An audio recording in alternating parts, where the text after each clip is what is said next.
साल सन 1325 में सुल्तान गयासुद्दीन तुगलक बंगाल में एक कामयाब फौजी अभियान के बाद दिल्ली लौट रहे थे।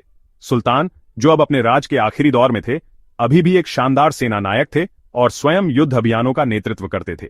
दिल्ली में उनका इंतजार उनका बेटा और वारिस शहजादा जौना खान कर रहा था, जिसे उसके पिता ने अपनी गैर मौजूदगी में राज्य का जिम्मा सौंपा हुआ था। शहजादे ने सुल्तान की अनुपस्थिति में एक अच्छा शासन चलाया था। दरबार में अफवाहें फैल रही थीं। कुछ लोग शहजादे की काबिलियत की तारीफ कर रहे थे, दूसरे उसकी राजगद्दी की महत्वाकांक्षा के बारे में बातें करते थे। जब सुल्तान गियासुद्दीन दिल्ली के बाहरी इलाके में पहुंचे तो उनका स्वागत शहजादे जौना खान और अन्य दरबारियों द्वारा बड़े जोर शोर से किया गया। यह स्वागत कोई आम स्वागत नहीं था, क्योंकि इस मौके को खास बनाने के लिए शहजादे जौना खान ने तुघलकाबाद के पास अफगानपुर नामक स्थान पर एक शानदार लकड़ी का मंडप बनाने का आदेश दिया, जिसे उसने सुल्तान के दिल्ली पहुंचने से पहले ठहरने के लिए विश्राम स्थल के रूप में बनवाया था। उसी मंडप के नीचे एक शानदार स्वागत समारोह आयोजित किया गया।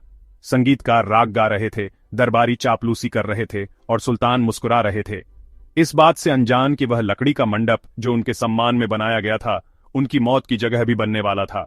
समारोह समाप्त होने के बाद सुल्तान ने आराम की इच्छा जाहिर की और उसके कुछ समय पश्चात ही शाही हाथियों की एक टोली बिल्कुल लकड़ी के पांडाल के निकट से मार्च करती हुई निकली। हाथियों की भारी भरकम कदम ताल से धरती में भयंकर कंपन उत्पन्न हुई, जिससे लकड़ी का वह अस्थायी पांडाल कुछ ही पल में भरभरा कर नीचे आ गिरा। अफरा तफरी और धूल में सुल्तान गियासुद्दीन लकड़ियों की भारी बीम के नीचे दबकर मरे हुए पाए गए। उनके साथ उनके छोटे बेटे शहजादे महमूद भी मारे गए। सिर्फ शहजादे जौना खान को कोई नुकसान नहीं हुआ। आधिकारिक रूप से तो इसे एक दुर्घटना घोषित किया गया, जिसका कारण मंडप के निर्माण में जल्दीबाजी से आई खराबी को बताया गया और कारीगरों को शहजादे जौना खान द्वारा मृत्युदंड भी दिया गया। लेकिन कुछ ही लोगों ने इस पर यकीन किया। दरबार में बहुत से लोगों को शक था कि यह कोई दुर्घटना नहीं, बल्कि एक सोची समझी साजिश थी।